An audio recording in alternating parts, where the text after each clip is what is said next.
আসসালামু আলাইকুম আমার সমস্ত ভিউয়ার্সদেরকে। অনেক দিন আসতে পারি না, আর অনেক দিন ভিডিও করতেও পারি না। অনেক কাজের মধ্যে ছিলাম, অনেক অনেক কাজ, অনেক ব্যস্ত, অনেক অসুস্থতার মধ্যে আমি ছিলাম।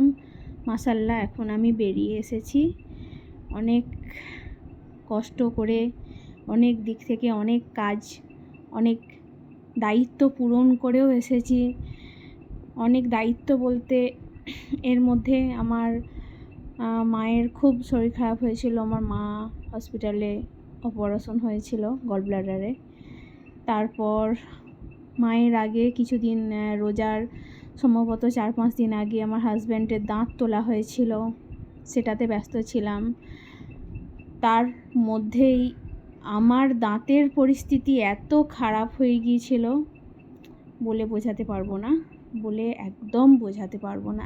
এত পরিস্থিতি আমার খারাপ হয়ে গিয়েছিল দাঁতের। তো সেই সময়ই এই ভিডিওটা করা হয়েছিল যখন আমার হাজব্যান্ডের দাঁত তোলা হয়েছিল। তারপরে তো রোজা এসে গিয়েছিল। তো রোজার সময় তো অনেক কিছুই কাজ ছিল আমার, যেহেতু আমি একটা ছোটোখাটো সামান্য অনলাইন বলো আর অফলাইনই বলো, আমি একটা ব্যবসা করি। তো এর মধ্যে দিয়ে আমি খুব ব্যস্ত ছিলাম, খুব ব্যস্ত ছিলাম। তারপরেই আমার দাঁতে যন্ত্রণা শুরু হলো। কন্টিনিউ আমি 1 মাস দাঁতের যন্ত্রণায় ভুগেছি। 1 মাস আমার কি পরিস্থিতি গেছে আমি বলে বোঝাতে পারবো না। তার উপরে তার আগে মায়ের শরীর খারাপ, মা হসপিটালে ভর্তি হলো। মাকে তো মানে কি বলবো, নিয়ে খুবই চাপে ছিলাম, খুবই টেনশানে ছিলাম। আল্লাহর রহমতে মা এখন সুস্থ আছে, ভালো আছে, মা এখন বাড়িতে আছে। এরপরে যেটা আমার অসুবিধা হয়ে গিয়েছিল, যেটা দিয়ে ভিডিও করব, যেটা দিয়ে রেসিপি বানাবো, ফোনটা গেল পুরো খারাপ হয়ে।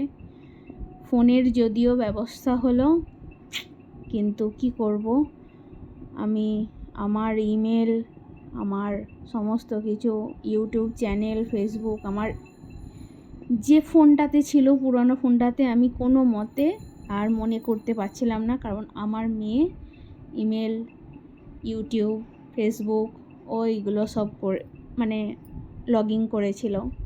তো ওকে ছাড়া কোনো মতেই সম্ভব হচ্ছিল না। যদিও ও হোস্টেল থেকে এলো, ওকে জিজ্ঞাসা করলাম, ওর মনে নাই, মাথা খারাপ চিন্তাতে। এতবার বলি বাবা ঠিক করে দে না, তোরা তো জানিস, বাবা ঠিক করে দে না। ওরা ওদের যে যার ব্যস্ত। তো আমার ছেলে বলে, আমার ছেলে খুবই ছোট, দেখেছো সবাই অনেকে ভিডিওতে। তো ছেলে বলে, মা তুমি চিন্তা করো না, মন খারাপ করো না, আমি তোমার ব্যবস্থা করে দিচ্ছি। তোমাকে আমি ফোনের ইউটিউব, ফেসবুক সমস্ত কিছু তোমার আমি এই নতুন ফোনটাতে করে দেব, আর তোমাকে আমি সব ঠিক করে দেবো মা। আমি বলি, পারবি তুই বাবা? ও তখন বলে যে হ্যাঁ মা আমি পারবো, তুমি এত দুঃখ করছো, তোমার জন্য আমি অবশ্যই চেষ্টা করব। অত বড় মেয়ে করে দিল না। মেয়ে পারেও না, যদিও অতটা জানেও না, কিন্তু ছেলে না জানাতেও আমার অনেক হেল্প করেছে, অনেক।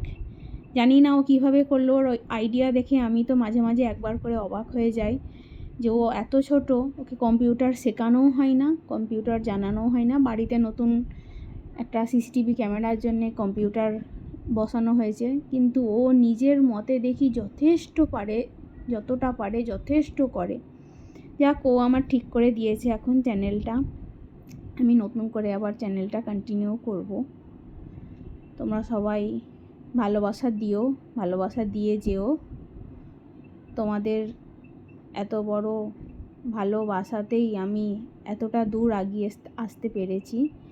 এত বড় ভালোবাসা দিয়েছো আমাকে যে আমি এই চ্যানেলটা থেকে আর সরে যেয়ে নতুন চ্যানেল খুলতে পারলাম না। যদিও খুলেছিলাম, আমাকে সেখানে ভিডিও দিতে ইচ্ছাও আর করলো না, ভালোও লাগলো না। একদিন একটা ভিডিও দিয়ে আমার মনও গেল না, ইচ্ছা একদম গেল না, একদম গেল না আমার। খুব খুব মন খারাপ হয়েছিল, খুব। যাই হোক, এখন সমস্ত প্রবলেমগুলো আল্লাহর রহমতে সলভ হয়েছে। ফোনটা ঠিকও হয়ে গেছে, পুরানো ফোনটা। আর যে ফোনটা একটা দিয়েছে ওই ফোনটাতেও আপাতত চালাচ্ছি। তো এটা তখন আমি এই সুজিটা পাতলা পাতলা করে রান্না করেছিলাম, একদমই পাতলা করে, কারণ আমার হাজব্যান্ডের দাঁত তোলা হয়েছিল। তো ডাক্তার একদমই নরম খাবার খেতে বলেছিল, আগে থেকে রান্না করে এই জন্যই রেখে দিচ্ছিলাম যে ঠান্ডা হয়ে গেলে খাবারটা খেতে হবে। সেই জন্য খাবারটাকে আমি সুজি রান্না, অ্যাকচুয়ালি এটা পাতলা করে, একদম পাতলা করে ঘিয়েতে অল্প ভেজে নিয়েছি, নইলে তো ভালো লাগবে না সুজি রান্না, ওই জন্য ঘিয়েতে ভেজে নিয়েছি। দিয়ে ওই জন্যে এটাকে আগে থেকে রান্না করে রেখে দিচ্ছি।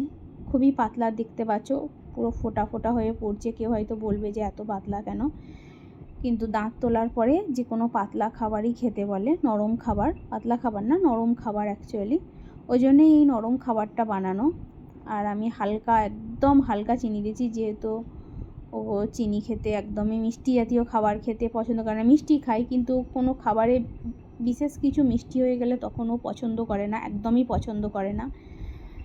তো চায়ে মিষ্টি হয়ে গেলেও খেতে চায় না। আর কোনো কিছু মিষ্টি জাতীয় খাবার, যেগুলো পায়েস টায়েস বাড়িতে বানাই বা সিমই টিমই বাড়িতে আগে থেকে আমাকে বলে দেয় তুমি এটাতে একটু কম মিষ্টি দেবে। তো কম মিষ্টি দিয়েই ওই জন্য তৈরি করা হয়, যেহেতু ও পছন্দ করে না। তো প্লিজ সবাই আমার জন্য দোয়া করো, আমি যেন আবার অবশ্যই নতুন করে রেসিপি, নতুন করে ভিডিও, নতুন করে সব কিছু আবার যেন ছাড়তে পারি, এবং চ্যানেলটাকে আরও যেন তোমাদের দোয়ায় আগিয়ে নিয়ে যেতে পারি। প্লিজ সকলে like, share, comment and subscribe করো। আর একটু আগে অনেকটা দিন পিছিয়ে গেছি, অনেকটা দিন পিছিয়ে পড়েছি, সেটাই খুব দুঃখ হচ্ছে, খুব কষ্ট হচ্ছে যে অনেক দিন আমি পিছিয়ে পড়েছি, অনেকটা পিছিয়ে গেছি আমি। যেইভাবে মানুষ ক্লাসে ফেল করলে যেমন পিছিয়ে পড়ে, আমি যেন মনে হচ্ছে আমি সেইভাবে পিছিয়ে পড়েছি। তো আমাকেই চেষ্টা করে আগাতে হবে, কিন্তু দোয়া তোমরা সবাই করো প্লিজ। আমার খুব কষ্ট হচ্ছে, খুব কান্না লাগছে, আমাকে খুব দুঃখ লাগছে। দোয়া করো যেন আমি চ্যানেলটাকে খুব তাড়াতাড়ি গ্রো করতে পারি।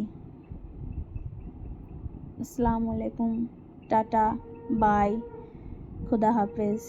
আমার সমস্ত ভিউয়ার্সরা সবাই ভালো থেকো, সবাই দোয়া করো, সবাই কমেন্ট করো, লাইক করো, শেয়ার করো, আর সাবস্ক্রাইব অবশ্যই করো। যারা করো না তারা করে দিও, যারা করে রেখেছো তাদেরকে তো কিছু বলার নেই, তারা লাইক কমেন্ট করো এবং তারা শেয়ার করে দিও, যাতে আমার চ্যানেলটা আরও তাড়াতাড়ি গ্রো করে যায়। Ta ta, by.